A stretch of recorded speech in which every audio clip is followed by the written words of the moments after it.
part, but no one would step up to the plate and say, yes, I will do, because it's such a huge monster. But there are several people here that I know have experience with their own business, their own songwriting business, a music business, with licensing groups and publishing groups. And so really this group is really just for you. It's for you to gain knowledge, it's for you to give knowledge. And that's really how communities grow together, and how Huntsville works. You know, if we can't do things together, we'll be really lonely. And I think there's a lot of people here in this town that would love to see Huntsville grow, and you know, for us to be able to help each other. It's been happening already, but I would like to see it more in the songwriter area. We've had songwriter groups before, but it's been the organized NSAI groups, which is a little bit different. It's focused on the songwriter format, song format. We don't want to tear down somebody else's artwork. You know, we want to encourage you to do whatever song you want to do, in whichever way. So, not saying that that's what they did. I just had a, you know, that's what they do, is they criticize art, and I don't want to do that. Critique. Critique is the right word. Yeah. So I'm going to try to keep the meeting going in an orderly fashion. I'll try my best not to interrupt a good train of thought, or you know, that sort of thing. But I want to keep us on track as far as time, so that we can officially end the group around 6:30. Have 30 minutes or so, or longer if you want to hang out, talk to each other, and network afterwards. We have this room for 8 till 8 o'clock. So stay as long as you like, leave whenever you need to. You know, we won't be offended if you have to go. Open the door. It's getting hot here to me. Is it hot to you? Everybody stop breathing for that. It was cold at first. So a couple things, and then I would like for us to do a really quick introduction of everybody, you know, of yourself. I didn't bring name tags, but so this is Music Biz Monday. Next month we are going to be talking about local studios and what is available here in Huntsville. Josh and I have used a couple of local studios, and I think we love them all. I wish we could record all of them to give everybody our business, but you have to find what works for you. And we're going to invite local studio owners, managers to come and bring their, you know, business card, have we meet the people who are in charge, that kind of thing. So that's next month. Maybe next year my big idea was to do like a tour, like a bus tour, and go to each, like, Christmas tour, you know, tour the studios. Would that be fun? So maybe next year. Field trip. Field trip. Yes. Party bus. That's right. I don't have my permission slip. Also, it's been really hard for me to try to figure out how to really keep everybody connected. Facebook is not always showing me everybody's stuff. I'm missing out on a lot of people's birthdays, even, you know, because I didn't get on Facebook. Happy birthday! Happy birthday! Hi! Well, birthday! Good job. Well, so I started a group called Huntsville Music Makers, just so that people could get involved. It is a closed group. It is not open to the public. You have to be a person who writes music or makes music to be a part of it. Because I don't want random, you know, whoever just going to get on there and sell some hairspray. You know what I'm saying? Yeah, I have a question about that. Yeah, we both play professionally, but my daughter is actually the writer, and she's in Nashville right now. She's at MTSU in the Recording Institute program. So I'm her, you know, manager booker right now. So I was wondering if I could join. Absolutely. I mean, you're not trying to sell us anything. No, you I know. just, you know, I'm just trying to, and the reason I'm here is because she's there and playing, working, and you know, so I'd like to find out what's going on here. Matter of fact, she called me, I'm coming home for a month, book me some gigs or whatever, you know, so I thought, well, that's the first time I've seen and got kind of excited about something, the local music scene, so Yeah, we like Yeah, to but stay in you- touch and network. Exactly, and she can join us too, you know, if she's on Okay, great. Facebook also. Yeah, I'll get her to. But that's just a little group thing that I started to get everybody, you know, kind of in a huddle so we could communicate and post events.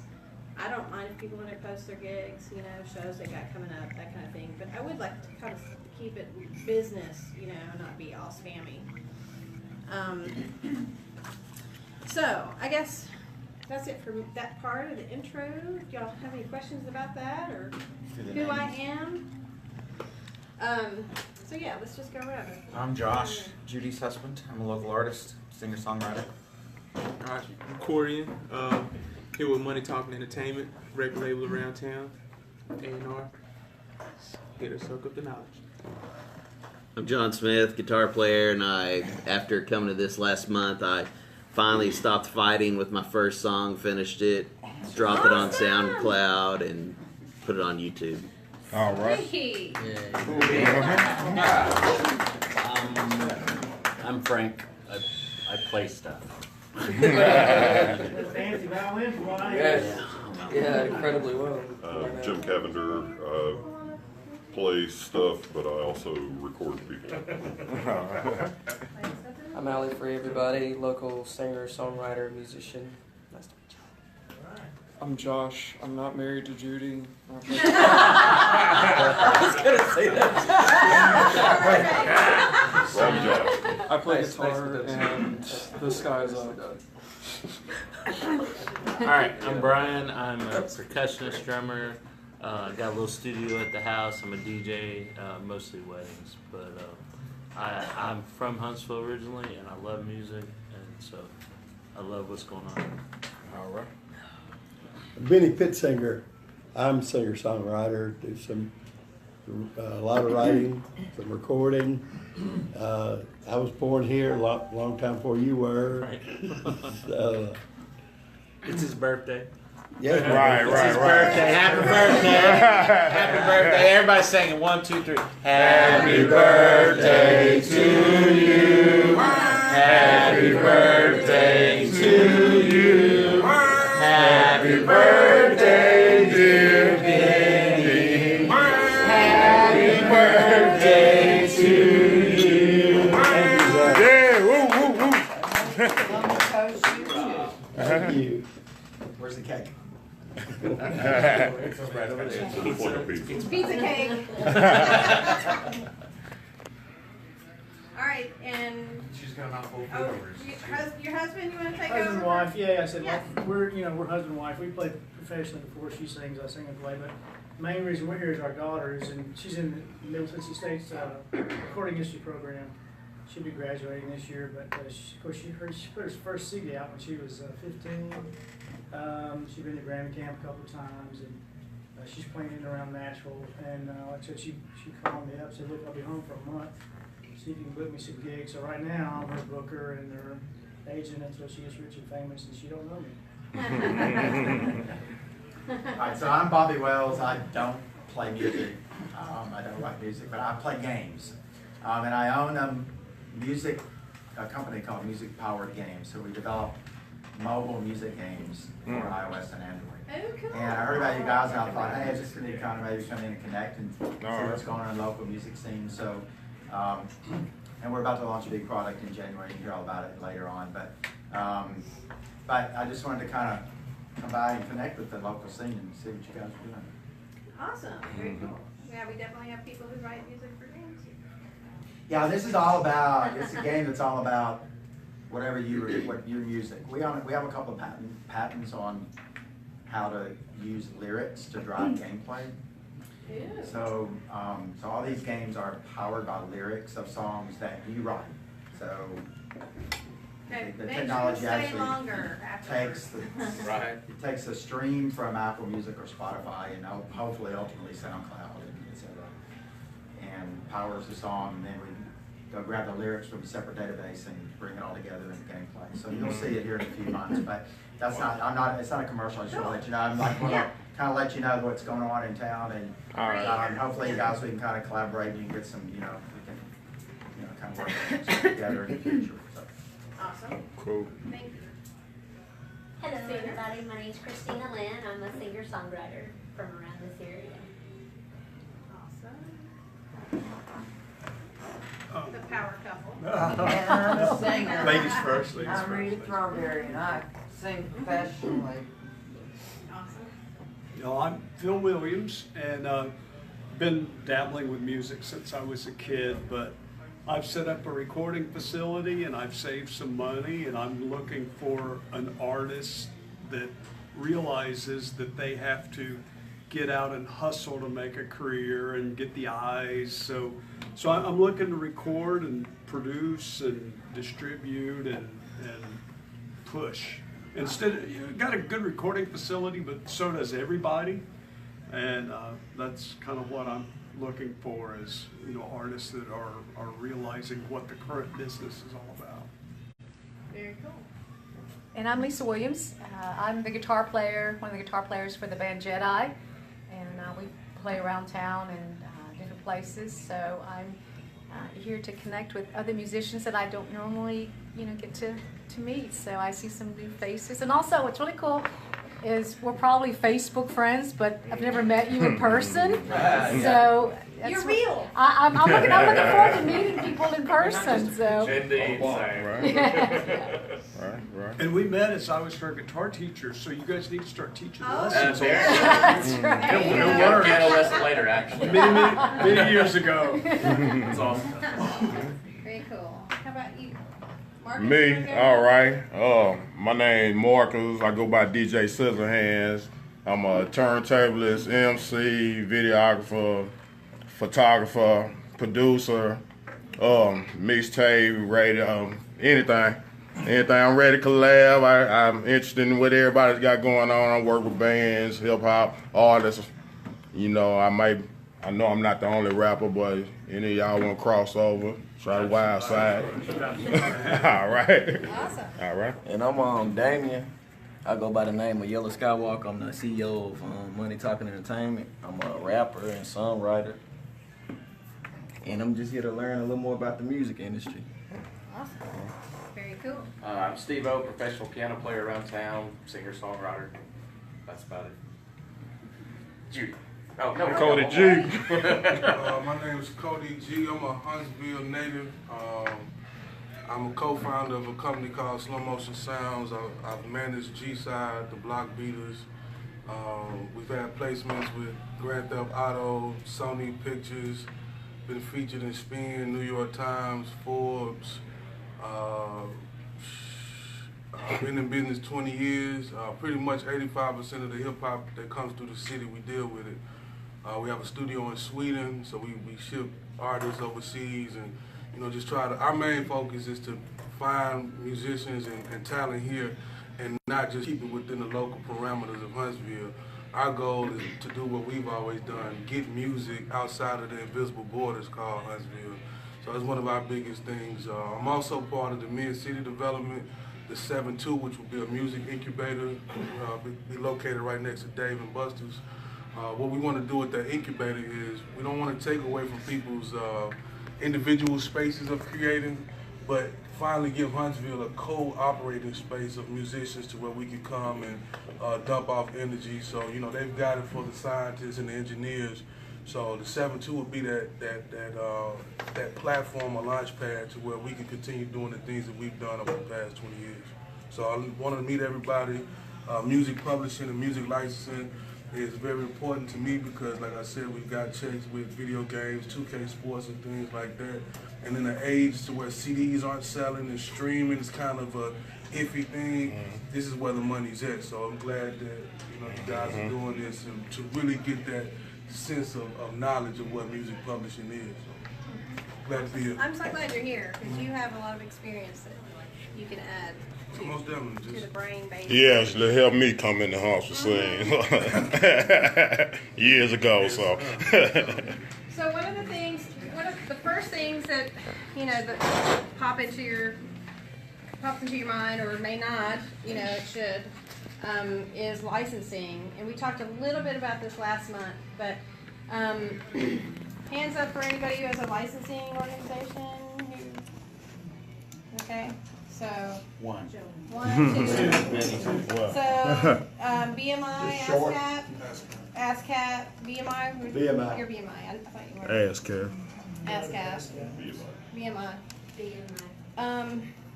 There's been a lot of people positive on both sides, and not one is really necessarily better than the other. I think you have to find out what is best for you.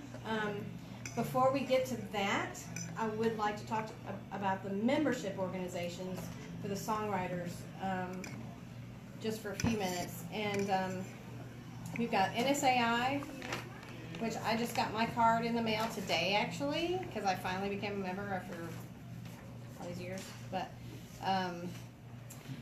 NSAI and Global is another songwriter organization, which I did not know about until I started talking to Jim Parker. So he told us about Global Songwriters Connection, I think is the name of that. And that, the lady who started, and since I'm on video, I don't know if this is correct information or not. Okay. I'm going to try to remember, but the lady who started NSAI left NSAI and started Global Songwriters Connection. So she's good people. And there was not, I don't think there's a really bad blood. It was just a different mindset. She wanted to be a lot more approachable. And NSAI is kind of, letter to the law, whatever. So she sent me some really cool information about how to get in touch with her. You're welcome to take one of these home. I don't have a whole lot, but she does. Yeah, y'all can pass it around if you want to, and whoever wants it can take it home. But I have 2 of them. She gave some information on publishing, and that's what these are about. So that's kind of a big, whole nother Pandora's box too. But so is anybody NSAI member besides me? Well, my daughter is. Or Global? No. So. What do you? Why did you do that? Okay. All right. Well, I asked. I did it because their focus is to build up the songwriter, and they sent me some brochures too. And so whoever wants these can take them, pass around. Keep one or share.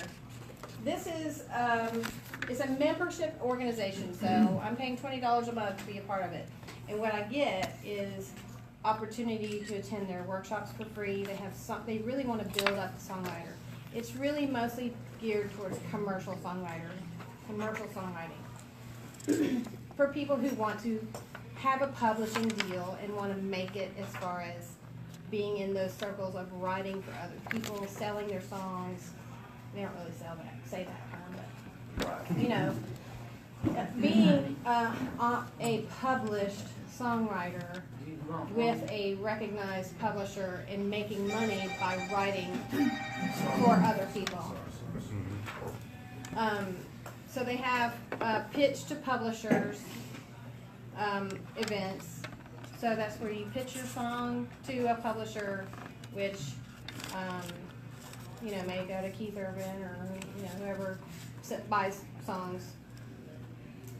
They have online video library for learning how to better craft songs for commercial ears. So it's all about a commercial ear. So if that's the kind of route you want to go, I wanted to do it out of curiosity, really, to see what I would get out of it, and because Josh and I play and perform at the Bluebird on their writers' nights, on Sunday nights, occasionally every few months, whenever they give us a date, and it's been very, very inspiring. They do not critique our songs; they accept our songs, but they do judge us. They don't give us a critique, but they do judge, and we can't come back if they don't like us. So we're going on our 8th time.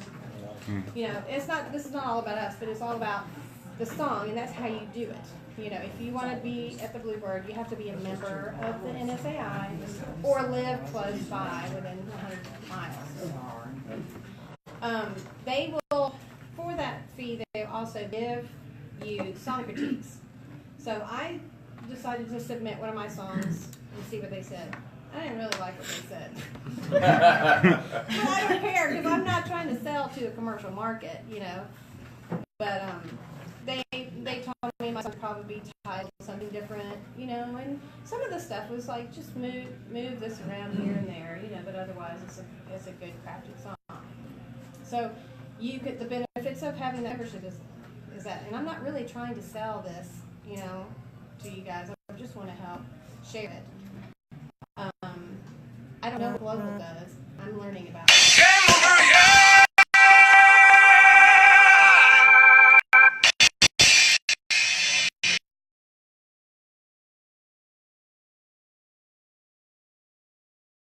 That is really great.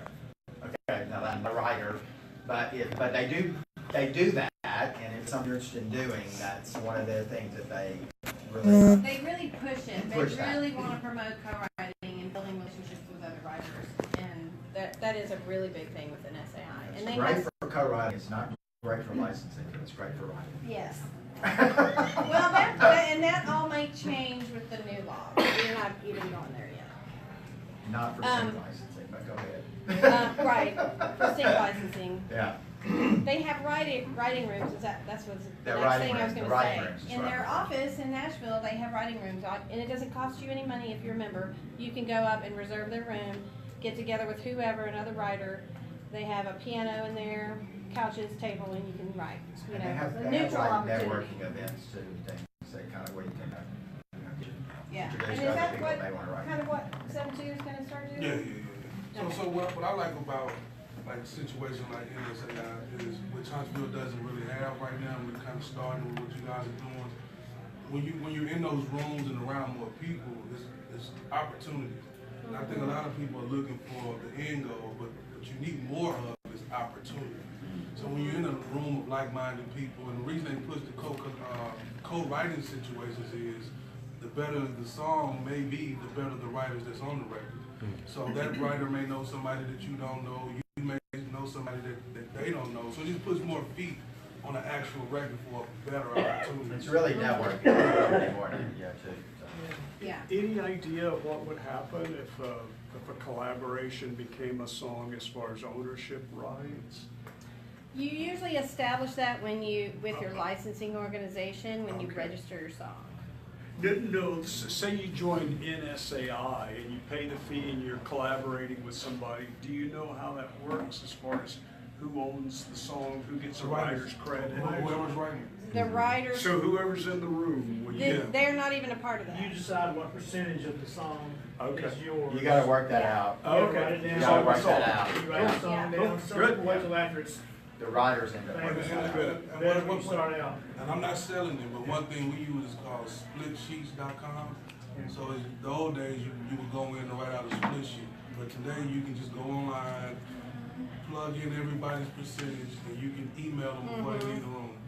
And when you write the song that day, splitsheets.com. Right. And you can just that doesn't solve the problem of convincing the person that you should own 30%. I know. That's the hard part. Yeah. Well, I think that's where the relationship is really 100% more important than writer's rights. Parts is a relationship. Yeah. Definitely. And I'll mention him again because I think this is really generous of Jim Parker, and not everybody does this, but he says his policy is if you're in the room, you're equal. If you don't have anything to give, you're still giving your energy. You're there, you're participating. Even if you don't have the right words or the melody, you're involved. You've been invited. You've been involved. If there's 3 people, everybody gets the same amount. That's how we usually do it. And it's standard, but I know standard is a word most people don't live by anymore. But we split it up equally. Like she said, if you're in the room, if you come up with a melody or it leads to something else, we just split it up equally. Yeah. It's good to err on the side of generosity, because if it became a big hit, you would clearly want to work with these people again. And if you've gone to the trouble of pissing them off by not giving them a decent share of the action, well, that ain't going to happen. So. Right. Oh, you're Bob Smith. Oh, you're the 70% guy.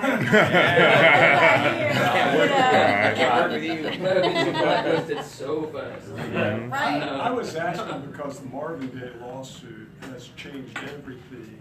And if you literally walk through the room, you can claim your injuries. You better give them credit. So, Wow. So I was wondering how I it need to worked. read up on that. That's Yeah, interesting. He's not lying. Wow. You're not lying.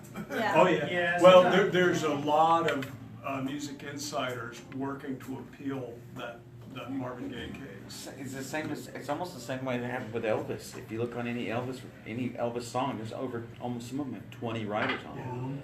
There wasn't 20 writers in that song. Yeah. Mm. There might have been 20 people in the building. Right. Yeah. Think Well, about it. and you know, if they agree on it, then they agree on it. And then another thing, like, but to that case, Josh, you know, musicians, like if the musician comes up with the chords, he's a writer on the record. So he's not the person writing the lyrics. The musician, so you may have 8, 9 people as writers on the record. Yeah. So that 100% goes to 9% real quick.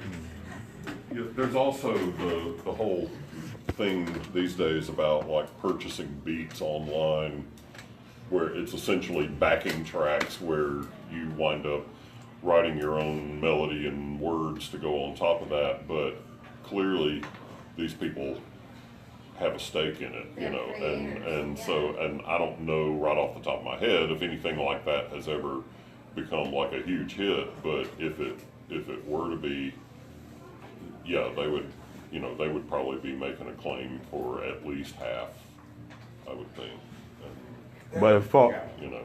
for That kind of hurts the hip hop community because a lot of those same loops get used 50 and 60 times. Right. So, you know, you've got guys out here pushing records and mixtapes, but when it really comes down to some real money getting broke down, you may have somebody across town saying, hey, I got the same beat.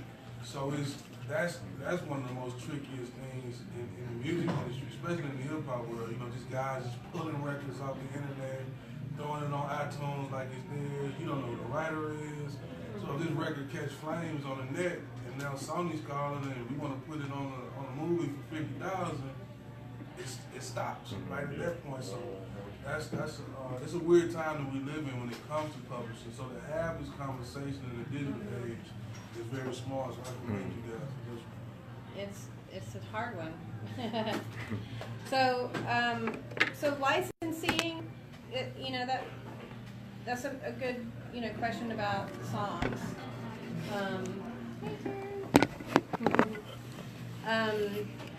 Do you want to introduce yourself? We kind of already did that, but I'm Terry. Terry Cavender, Jim's other Wife of Jim Cameron. Wife of Jim. Wife of Jim. She's also a woman engineer, sound engineer, and producer. Yep. And videographer now? Is that another title now? A little bit of everything, right? Yeah. Filmmaker? Acclaimed director. Yeah. All right. Video, music video director. Okay. So, yes. Question for him. So, in that same vein, how they handle sampling? You know, like a lot of hip hop songs, you take a well-known R&B song or something, and they sample it. They sample the beat. How does that manage in the whole? And that song may blow up. Well, it's like a Kid Rock. You know, he's Sweet Home Alabama. One of the songs, you know, Sweet Home Alabama. Or, Yeah. you know, the backbeat was Werewolves in the Morning or something. You know how. Well, for us, we did a sample with Atlantic Records back in 2012. It was a mint condition record, and so pretty much we got it cleared. We didn't have to pay anything up front, but we didn't get any publishing on the album. So we were able to retail it out, you know, sell the song and whatnot. But we didn't get any publishing. We may have walked away with 2%, and they took 95. They took 90, and then the other artists that we did the production for, they took like 5, and they had a guest artist on it. So us and the guest artists split about 2.5%. But Sony back in 2015 put out a situation to where if you want to use it, go ahead and just put the writers on there as the songwriters. Don't try to beat them in the situation. I think this happened about 2015 because they're sitting on these catalogs and they know people want to use it. So, you know, artists don't have that major label, you know, $100,000 to get a sample cleared anymore. So as the digital arena pops up, they figured out, well, hey, we can let these guys use it. Just get the word out, just register the record with our plug company to where we can at least get some of that streaming money if it does take off. So there is some little gray area with sampling right now. But for us, hip hop is a sample heavy genre, you know, so it's changing a little bit. You got producers that are producing off the cuff, but that sound of breaking new hip hop right now is kind of what he talked about earlier. They're just putting it online for people to use it just for marketing purposes. So they're not really making any money, people are using it. So the digital situation is just really skewed everything for everybody. So for us, it's just a sampling and just trying to be able to work those things out so we can make money off of it. So if you sample a track, a Sony track, do they have like a standard for how much, what the split is? Oh, if you're an artist, you might as well don't just chalk that one up for a loss. And you're not paying any money up front. And that's where that publishing comes in for them. And that's the benefit of publishing. You know, that's where they win 40, 50 years later. We got the publishing, we got the writers, and it's our song forever. You want to use it, pay the price. And paying the price may not be money up front. You just don't get anything on the back end. So how does that fit into the new law that was passed as far as the Modernization Act? Right, Modernization Act. I don't And know. streaming. It helps the club company. Whoever owns their publishing.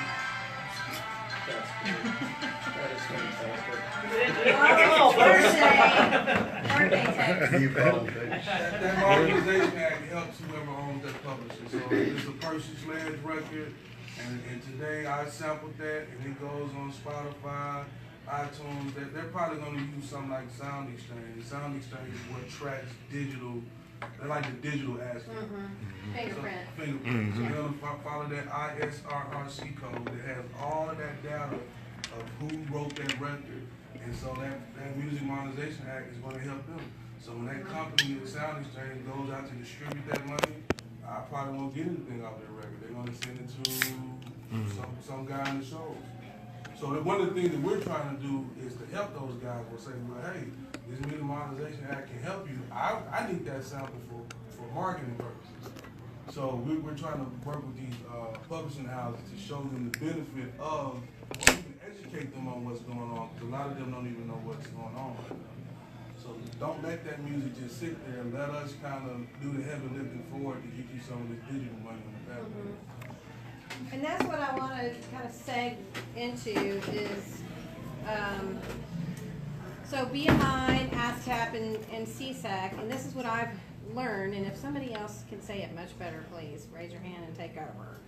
But license, they license your music, whichever one you choose to do. Like we were told, he's with BMI. I don't have any. I haven't signed my song under anybody. I just learned that we didn't have a joint membership because we're married. I know it's dumb, but I didn't think about that before. So because I have my own song that he helped me with musically, but as a songwriter really didn't write the song with me. I have my own that I need to go and register, and I'm like, okay. So another fellow songwriter told me that, well, maybe I should go with ASCAP since he's with BMI. That way we have two different licensing organizations.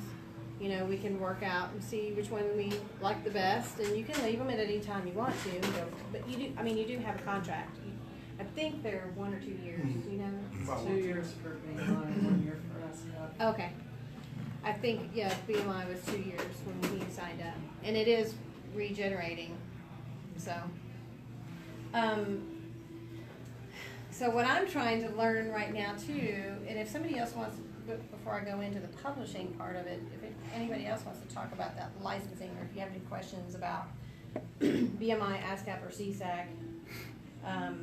I believe CSAC is a membership only, like invite only. It's not, you can't just go and join. BMI and ASCAP, you can seek them out, join online.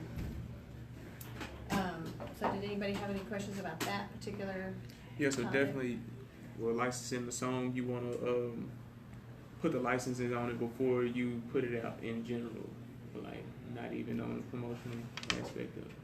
That's what they say to do, and I didn't do that. How- Mine's out there unprotected right now. How does that connect into like radio spins? You know, if you working independently, getting your songs on the radio, is that what you paying BMI and ASCAP for, is to pick that up, or No. you have That's- to put that them two? You might have You more. still, it's still attached to it, you know, like when you, but you, that. They don't promote it though. Yeah. They don't promote it. No, you but know. they are collecting They on your collect. But they behalf. collect, So yes. if Yeah, you've that's gotten what airplay, then you would stand to benefit from it. And what they would do is attach to BDS or media base. So once you register with media base and BDS, ASCAP will go get those numbers and be able to, send out whatever you're owed. One of the things that's lacking in the publishing game is that these venues, like in the olden days, publishing, if you were ASCAP or BMI writer, you had people come to the venues and see what songs were being played. And that bar would have to pay out because those songs were like, that doesn't happen anymore. Well, that still goes on, but the problem is they don't actually get the actual, like, titles of songs. They just hit these bars up with a dollar amount that they just pull out of thin air. And that has actually made some local places go under because they didn't realize that they could, negotiate it, which you can. But yeah, it's it's a double-edged sword because it's like they're collecting on your behalf, but if it's causing the places where you're going to be playing live to close down, how much good is it doing you? Right. However, if you are registered with BMI or ASCAP or CSAC, wherever, and the place that you play is paying the fee, you can turn those shows in to BMI or ASCAP and actually collect extra money because the clubs, live performance. yeah, for any of your original material, you can actually collect money for that. And there's a local musician who said he always makes more on that than the amount that he makes at shows, which surprises me. But he And said by the he way, the has same thing money. applies to if you're, say, playing concerts in the park or Panoply or anything like that too. The city has paid into that, so you can collect for that as well. And on that note too, not that we want to help people skirt around paying their licensing fees, but if a venue is brand new and they ask you to come and play, like recently this did happen to us, I wanted to ask them first, are you licensed through BMI and ASCAP or either or both? I think you have to do both now. And they said they were working on it but had not yet, and I said, well, I just wanted to make sure first because we are about to start collecting on our royalties through our licensing organization, and so if I had reported them as a venue, then they would be fined, and their fines are way worse than the actual fees. So it's always good to tell them, hey, just go ahead and get your fees. I think they count it by seats in your venue. I'm not really sure, like capacity maybe. But it does seem to be at really odd amounts for different places. But it's a good thing to be an honorable client, and ask them if they pay their fees, because there are also people around town that will show up at your gig and report to the organizations just because they want to. They're just mean. They just do it, and I know that has happened because they told me. And I think that's just a really unfair way to. It hurts the venues and it hurts the artists. I mean, who wants whistleblower running around town? to be honest and upfront with people with their venues, sometimes they don't know. They don't know that they have to pay the organization. Oh,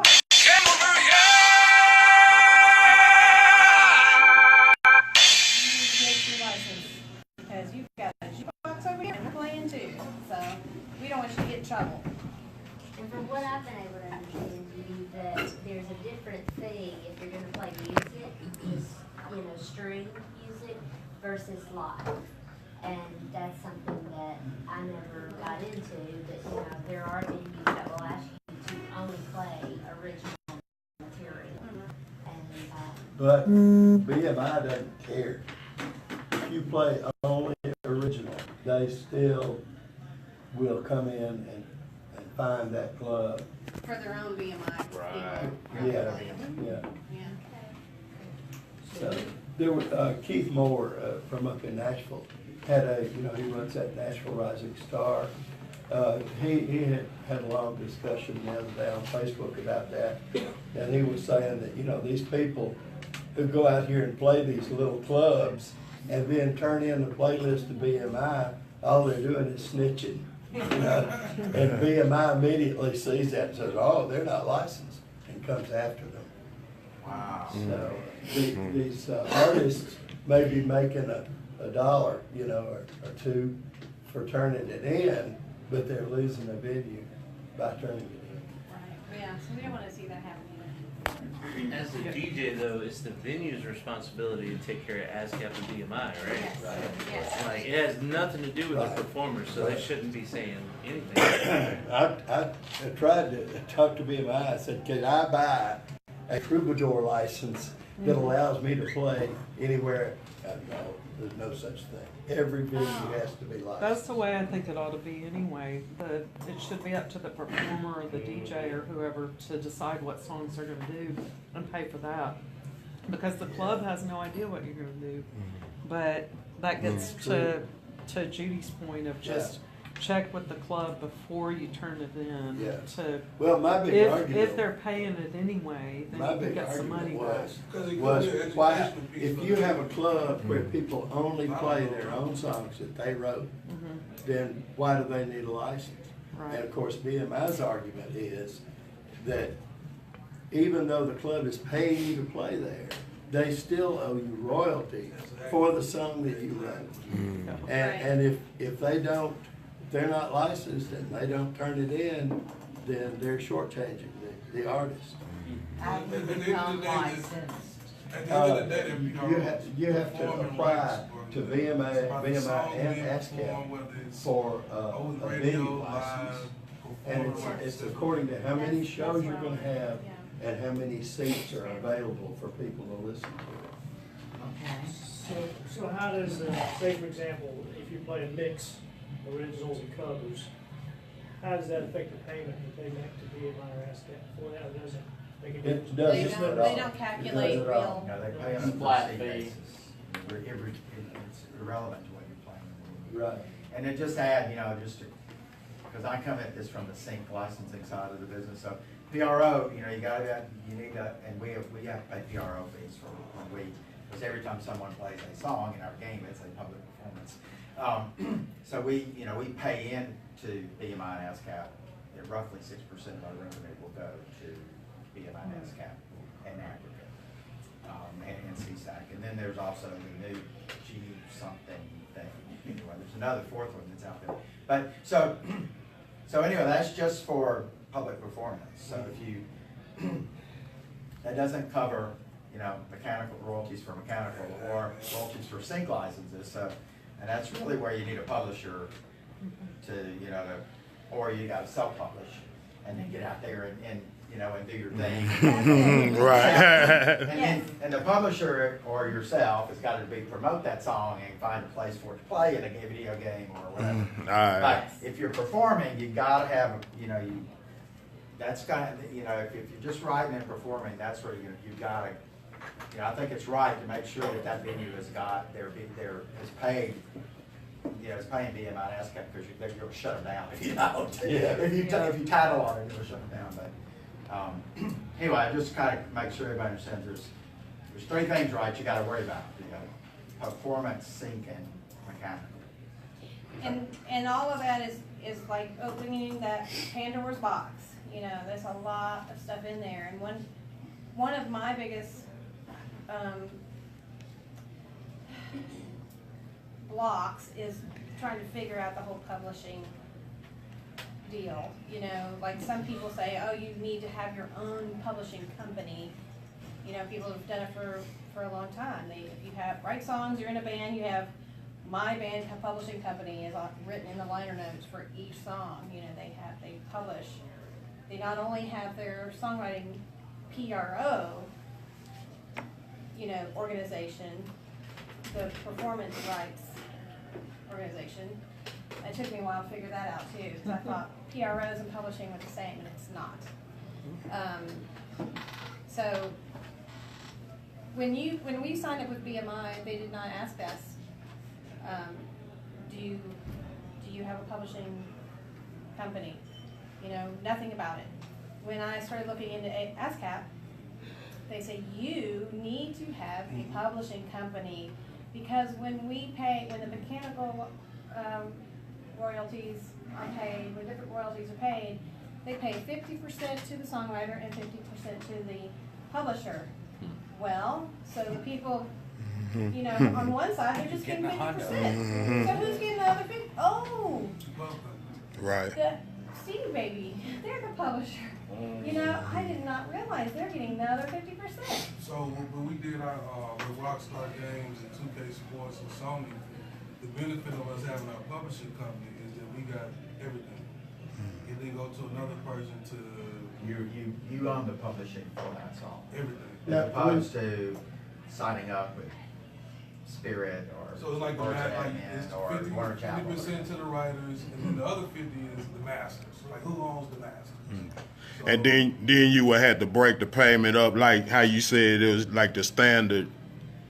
so that 50% on the writer side, that's that split sheet. But then on the other side, the artist still, if they negotiate it, get some of the mechanicals, get some of this, so that comes out of that. So we still have, and then if you know, we're a fair company, so the manager, if he walked the dogs on that, he'll get paid out of that other 50%.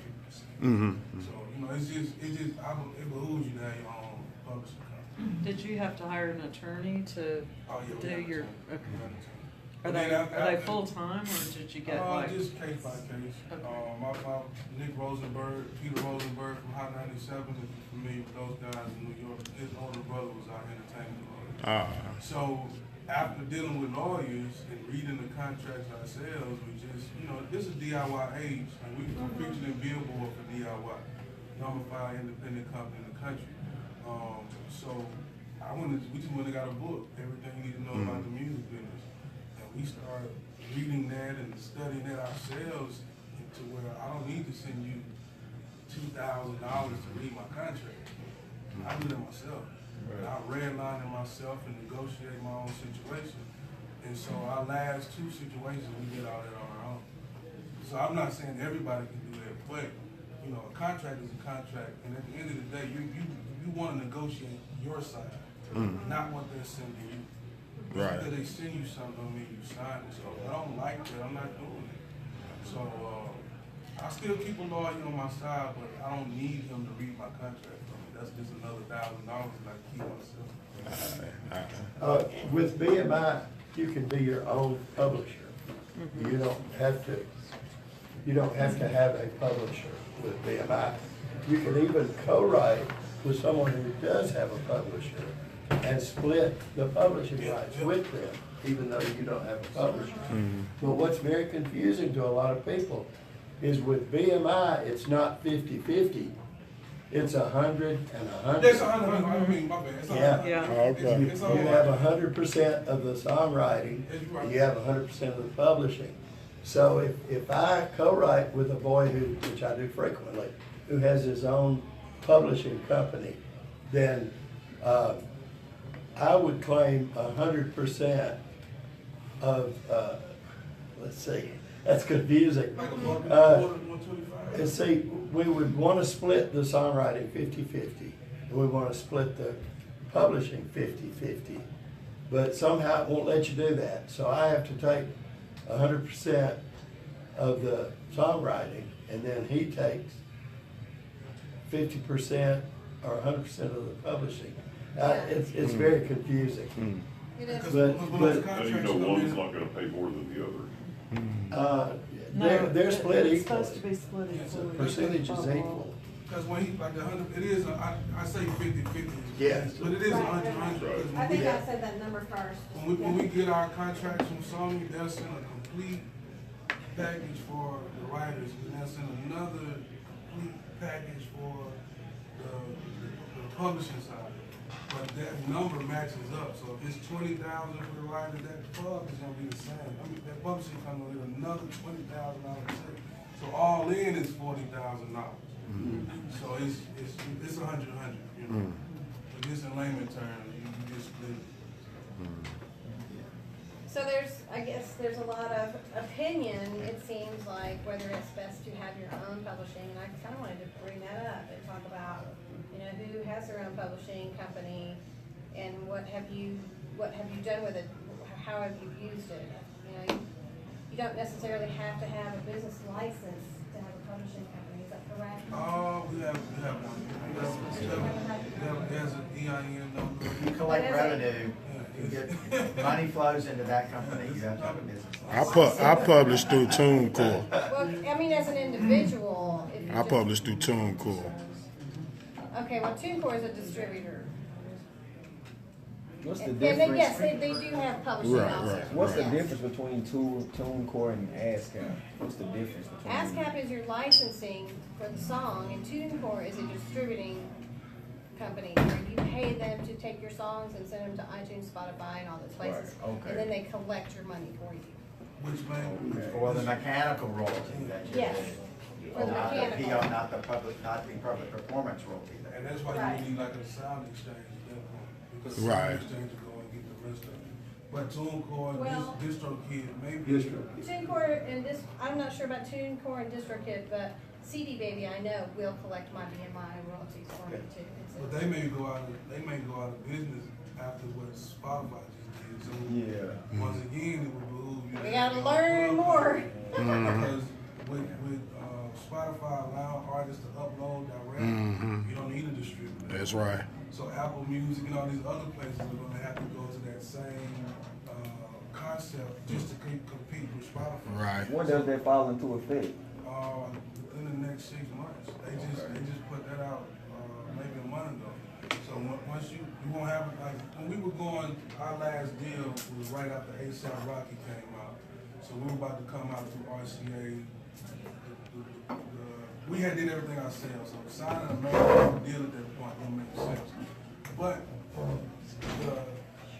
the distribution deal that they were trying to give us was to distribute CDs. Why would they sign a distribution deal and nobody buys CDs anymore? Right. So at this point, with Spotify being, they're the new labels. They have the money. So you can get a deal with Spotify, you can get a deal with Apple and all these guys. But now that Spotify is allowing you to cook up at home and upload directly to their service, you would need your own publishing company Right. to track that because That's nobody's true. going to calculate Right. that no more like a TuneCore. And their business is to put them out of business. Right, right. They're in the way.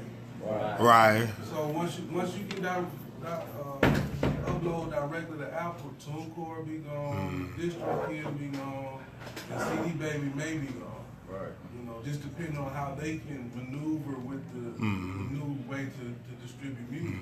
So classes like this or conversations like this, you need to know how to go and collect your money and what platform. Because even on what is it on YouTube, Audium.com. Like that's how you get your asset money from YouTube. Like you need that, and that's connected to your ISRC code and your publishing as well. So the power is in your hands, and the power is in the artist's hands. Because this is the first time in my life where there's more artists, it seems like, than fans. Right. And where the fans? Yeah. So if there are a lot of artists, you have to find a way to monetize what you're doing. Right. But yeah, just pay attention to what Spotify is. They're the new record label. They're the new media companies. They are the Netflix of music. They are all of that. So you have to know where your money's is coming from, your mechanicals, and even like he was talking about sync. They do certain situations like we brought Noisy down here back in 2012. We did a sync situation with Vice and all those guys. So you got media companies now, like a Vice or a Noisy, to have sync situations, sync deals to get your music. What is a sync? I'll let the OGs speak. Well, so sync is a synchronization license. So it's where you produce a new work of art that is a combination of a composition, recording of that composition, and some audio-visual content. So when you produce a music video on YouTube, okay, you're taking a recording, you're combining it with a video, you're that's a sync. Whether it's time synced or not, it's not necessarily time synchronization. But if you combine a recording and its underlying composition with any kind of audiovisual content, slideshow, music video, movie, television commercial, video game, that's a synchronization of that composition and associated recording with another audiovisual work of art to combine a new work of art. Okay, and so when you do that, whoever's producing that new work of art needs to go license from the publisher that owns the rights to the composition and pay the publisher a synchronization fee for the use of the composition. Then they also have to go to the owner of the recording. In most cases it's a record label, it may be you, but whoever owns the recording, and they have to pay them a fee to use that work of art, the recording of that composition, in the sync. And then if they haven't created the video content, like if they go hire a videographer, okay, they either need to pay that videographer and buy that video content as a work for hire, or they got to pay that videographer a synchronization license to own the rights to that audiovisual content to hook it up with the music. Okay, so it's real simple. It's okay. Thank you for that. Thank you for asking that question because I wanted to hear your. What if you're making a toy, like some doll that has a song?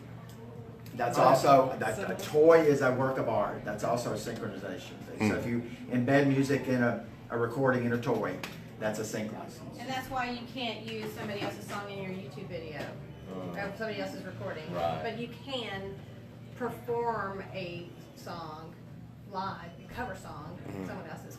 So they'll get the royalty, the original. You can cover songs, but if you collect in theory, if you collect even a public performance payment for performing that song, the original publisher of that song is due part of that money.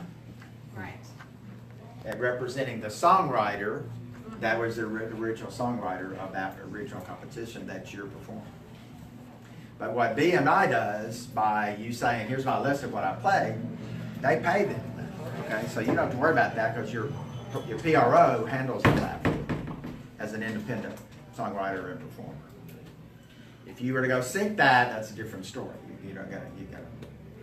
You have to pay that sync licensing directly to the publisher. So like on our game that we're about to release in January, we had licensed basically the entire catalog from Warner, Sony, ATV, Warner Chappell, Universal Music Publishing, BMG, and 900 small and mid-tier publishers, so that we could get 100% clearance on all these songs, these 2-3 million songs that we're going to have in this game. So it's a horrific. With a guy named Randy on that. It seems like that sounds so familiar. Randy. Younger?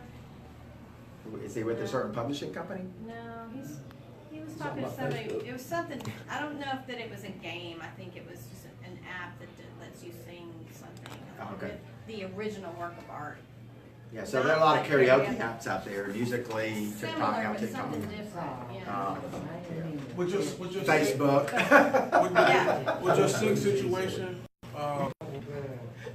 is it all in, or you deal directly with the pub companies and shit, Yeah, we do. and not the artists. Okay. We're licensing directly with the publishing companies. Gotcha. Okay. And then, we'll pay them royalty, and then they pay out to the pubs, to the songwriters. And then we're licensing music from the labels too, so, we have to, like I said, you gotta. So for our sync situation, we got paperwork from a music licensing company. Right. Music supervisor is what they call them. So 2K contracted out a music supervisor, gave them a budget.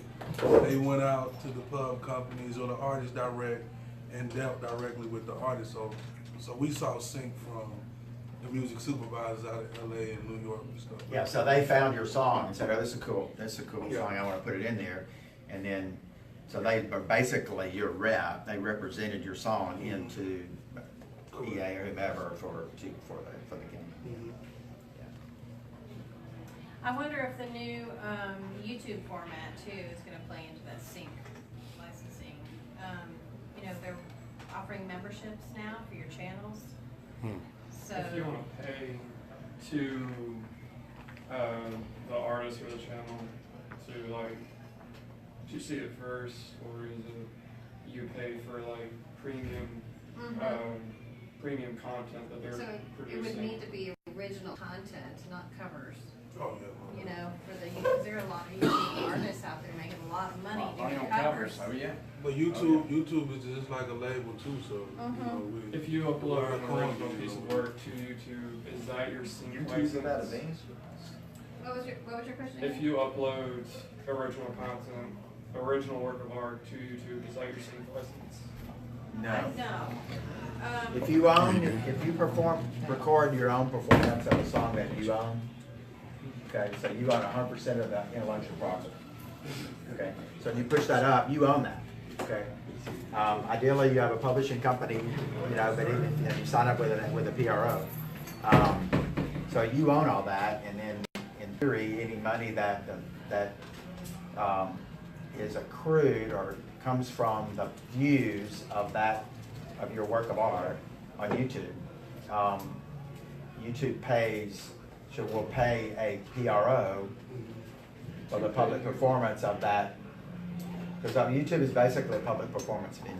It's what it is. So every time it's a public performance, and so ASCAP and BMI should collect from YouTube and pay you. But that you get your payment from ASCAP and BMI, not from YouTube. But the Audium is the thing I told you guys. That's what is Audium? AUDIAM,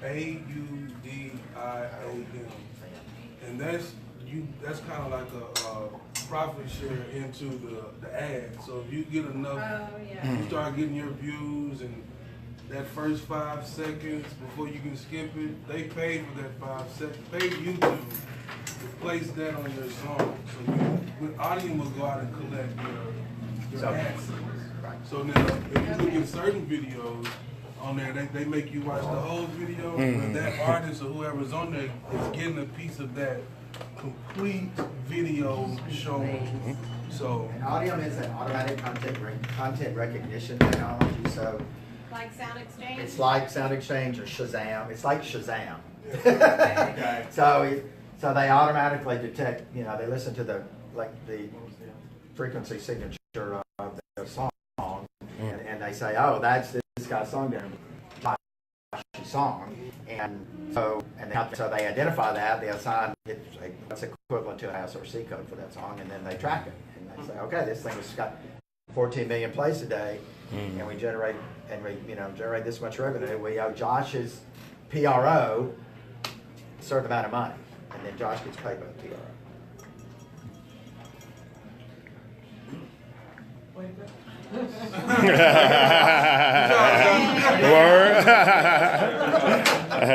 Just don't forget the rest of it. I'm so glad you came, Codie. Oh, yeah. That's what I was hoping. I was like, please, Lord, that somebody show up a little bit more. Because I'm learning, and that's really why we're here. We're here because I want to learn, and I want to learn from you guys, and then you guys want to learn. Oh, here in the Alabama Music Hall of Fame, right? Yeah. So it's funny, like how many of you guys paid attention to the audit that we conducted with Sound Diplomacy. If you look at that pie chart, it had venues at maybe 30%. It had music artists at maybe 60%, but music business professionals was only 2%. So when you look at a Huntsville and compare it to a Nashville, what's your name, sir? Wells, Bobby Wells. Bobby Wells. In Nashville, how many Bobby Wells is it? In Nashville? Yeah. There aren't very many video gamers. Not video gamers. Mobile gamers. I'm just saying. But music business people in Nashville, I mean, yeah, they're, 80%. So you go to LA. Restaurant. You go to LA. The conversation is totally different. It's not so much about the music, of course, but most of the conversations it's about what we're discussing now. So one of the things that's been holding back this area is not the talent. It's not the. It's the business. So when I tell artists and just music people all the time, like, you're in Nashville, I said they were speaking a language that you didn't even know about. So once you start opening up to this language, you're like, I need to be in that conversation. Right. I need to know that person. So we probably all been around that next big move or that next big play. We just didn't understand the language. So with the Music Modernization Act, I challenge everybody, go read that. You need to know that right now. If you're doing music, you need to know what, because this has been sitting in DC for about 4 years, and not longer. You said something a while ago, and I thought that's exactly what I did. So, there's a couple of really good books out there that if you want to learn, if you really want to know about the business side of the music businesses, you just go pick it up, and they're pretty simple reads, and we got sample contracts and stuff like that. But when I started trying to license music for video games, almost a dozen years ago, I just I got to go learn about the music industry. And so, I can't remember the names of them, but I think it's helpful. But I'll post something. I'll do something, and I'll go find a couple of, and but it's very. I mean, you can read them. So all you need to know about the music. That's it. That's the book I read. Is it David or Daniel Passman? I think it's David Passman. Daniel Davis. And the guy that owns CD Baby, he's got another one that's kind of close to it in name, and his is more on the digital side. But the one I've used, I walked in. That little blue one? The blue one, yeah. I've walked in meetings with all of these people and throw that book on the table. Boom. And they would ask me a question, and I'm referencing. Oh, no, that one's been around a while. Oh, yeah. So he's on like the 9th, he's on the 11th edition. Yeah, so he's updating all, make sure you get a current edition because it's always changing. And that's one thing I was going to say is if you want to find out about the Music Modernization Act, that's another reason these songwriter organizations are very helpful because they have it right directly on their homepage. Go to the website. That when I logged into BMI the other day, I saw it. I'm like, yeah, Judy's been telling Everybody, me to read this. yeah. You know? BMI, ASCAP, and NSAI, Global Songwriters. They want the songwriters organizations, NSAI and Global. They're the ones that are pushing that forward because they are advocating for us. And that's another site. I'm one of the people. I love to share knowledge. IFPI.org. They put out a global music, just with numbers and data from all, like they'll break down South America, Africa, North America, China, and just show you the different trends. So when you look at views, a lot of people don't understand where those views are coming from. So that viewership may be in Asia. That viewership may come out of South Africa. So just because that's 14 million views doesn't mean it's just from Southeast United States. Right. So those are other opportunities that's out there because I've got a guy, one of my business partners, works at A&E. They take these TV shows and per country have to go in and do, I forgot the term, but they have to do a different licensing agreement with A&E shows per country. So they're right. You may have a song that's getting played in another country right now that you may be missing money because you're not paying attention to it or you're not locked into just the global laws outside of just the Music Modernization Act. And that's, and not I said, it's one thing to be an ASCAP, BMI, or CSAC member, but those are United States only performance rights organizations. Every country in the world has a separate PRO. So this digital game has changed that. So ifpi.org, if you Google it, it'll have a free PDF, and that PDF is probably 60, 70 pages, and they drop it every January. So they're going to do the new one, but it's probably the best reference that I use per year with fresh out the grease information, just on a global digital scale when it comes to music. So do you need to sign up for each country? Well, what he's saying, I mean, you can, but of course, if you don't think your music, if you don't write in Portuguese, it's probably not going to play in Brazil. Well, so, oh, you'd be surprised. But that stuff playing in Brazil. Then you're losing money. Norway, Germany. They don't play it here. So I'm gonna tell you a story about that. Like, he's absolutely right. Norway, that's how we got overseas. Like they signed a petition for us in 2009 from Huntsville to book us to come over there to headline. So our music had been playing over there all this time. But what I'll do is I'll send you the name of this. It's a name, but you can track your money, and it's not as hard as people think. You just have to go to each continent and each country and sign up for this thing. It's not hard, but this hard. If you're gonna do it yourself, if you do have a distribution agreement, like CD Babies, District Kids, and G-Core, then they're doing it. Oh yeah, they do it. They do it. Okay. If you're with a distribution organization, then they should be doing it. They're not picking up radio stations. Probably not. No.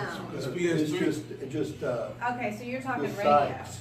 Yeah. Right. And then even like the shows, because we had some MTV placements, so we had to go out and find out where all the MTV songs was at. Like it's the music business and the fact that you have a closer reach to the overseas market now. You got to stay on top of it. Is there no service out there that will track all of those things for you? Not at this time. Whoever does that'll be original. Who do the record labels use?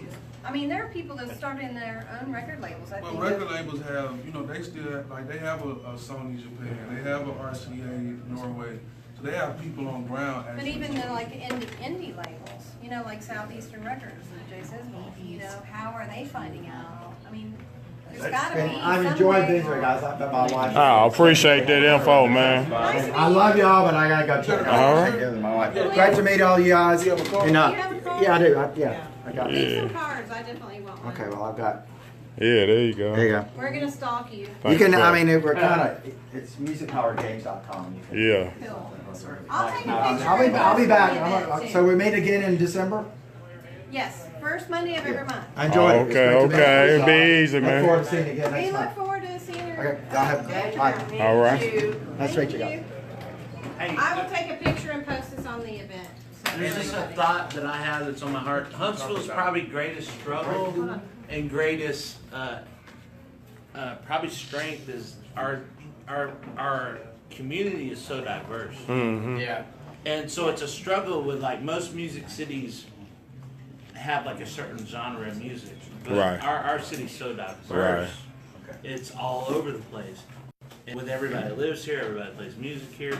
So I just think that meetings like these are really cool to bring a lot of people together to gain the info because we have a very diverse and eclectic group of people that do music in this area. Mm-hmm. And I'm just thankful to be here and a part of this conversation. All right. Same You ditto. said that what's great is this kind of stuff's applicable to all of us, even though we're so diverse. Right. We all have to do this sort of Getting thing. back to, That's great. when we were talking about the, like the likelihood that you're snitching on a venue when you submit some, like what songs you played to your PRO and everything.